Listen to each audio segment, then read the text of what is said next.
Ek gee nie om wat jou verskoning is van hoekom jy nie weet wat om te sê in jou Facebook posts nie. Nie omdat dit geldig is nie, maar omdat dit jou nie vorentoe vat. Wat jy moet verstaan is hierdie een waarheid. Bemarking gaan nie oor koop my ding nie, gaan oor verhoudingsbou. As jy elke post sien as 'n poging om te verkoop, gaan jy altyd vassteek by wat sê ek nou weer. Maar wanneer jy begin dink, hoe help ek iemand vandag? Raak woorde sommer baie makliker en vertroue begin groei.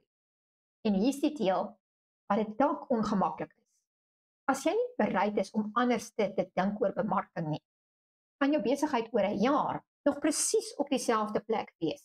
Nie omdat jy nie hard werk nie, maar omdat jy aan die verkeerde ding vashou. Wil jy weet hoe om daagliks iets betekenisvol te sê, sonder om te voel jy moet verkoop? Besoek slimbemarking.co.za.